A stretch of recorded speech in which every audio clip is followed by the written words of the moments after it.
Pemirsa, bagaimana tanggapan keluarga Yosua atas putusan sidang tuntutan Putri Chandrawati yang divonis 8 tahun penjara? Saat ini kita sudah terhubung dengan tante dari almarhum Yosua Huta Barat, Ibu Roslin Simanjutak. Selamat malam, Bu Roslin.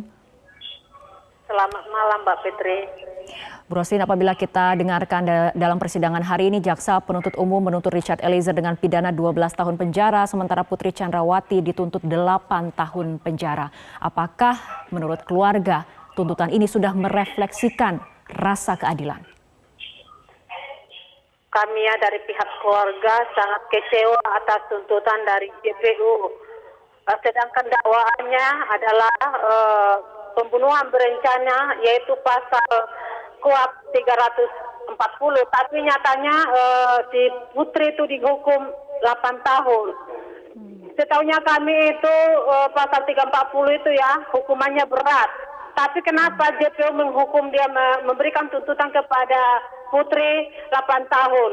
Sedangkan Putri itu dari mulai Magelang, dia menginginkan kematian anak kami almarhum Yosua. Mulai dia mengambil senjatanya sampai dia mengawasi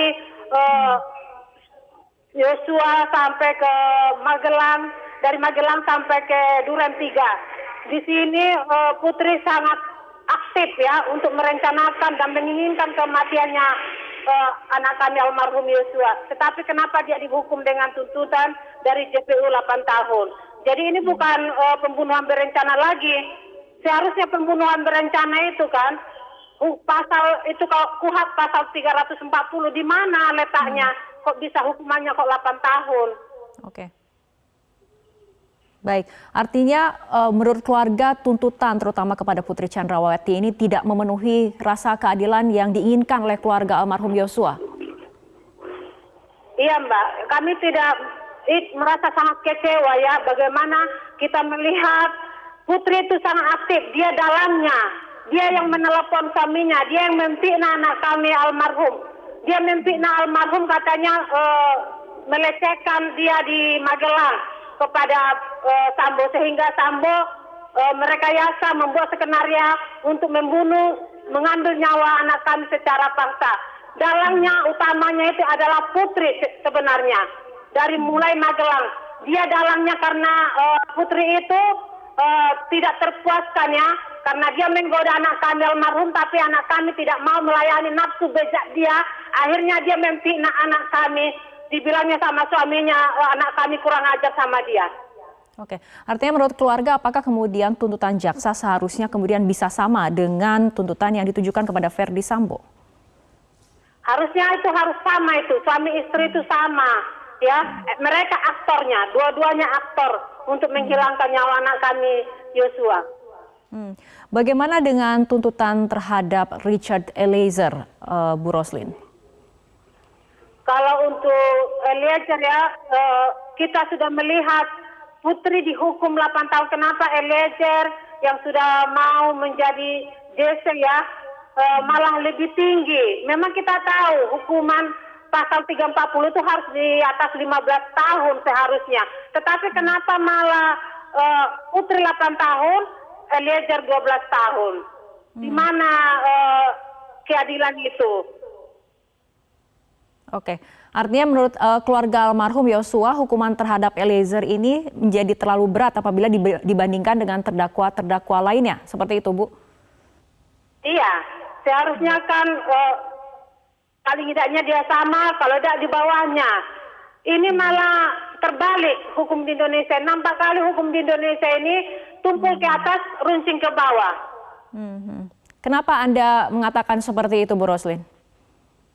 Ya, kita sudah melihat ya bagaimana aktifnya dalam aktornya itu adalah Putri. Semua sumbernya dari Putri, tetapi Putri kok dihukum 8 tahun.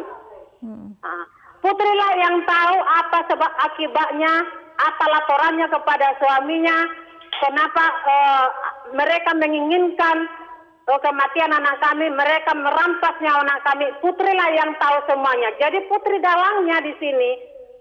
Dia memprovokator suaminya sehingga suaminya emosi atas tuduhan-tuduhan, fitnahan-fitnahan yang disampaikan Putri kepada Sambo. Jadi seharusnya di sini Putri harus dihukum 12 berat. Oke, baik. Artinya apakah kemudian keluarga masih memiliki harapan ataupun mungkin apa keinginan keluarga terutama terhadap majelis hakim yang akan memutus perkara ini setelah kita melihat bersama bagaimana tuntutan JPU terhadap para terdakwa ini? Harapan kami kepada Pak Hakim ya agar lebih bijaksana lagi sebagai dakwaan dari udah hampir 6 bulan kita ya melihat dakwaan yang selalu didakwakan adalah hukuman pasal 340 yaitu pembunuhan berencana. Tapi kita lihat tidak ada ya dakwaan yang dipasalkan 340 ini selama ini dibuktikan hari ini tidak ada dibuktikan untuk tuntutan dari JPU. Untuk itu kami memohon kepada hakim agar hakim lebih bijaksana lagi untuk memberikan hukuman yang setimpal yang seadil-adilnya agar kami korbannya, keluarga maupun anak kami almarhum mendapatkan keadilan yang sesungguhnya. Agar ke depan lagi masyarakat Indonesia tidak takut ya untuk menyatakan kebenaran.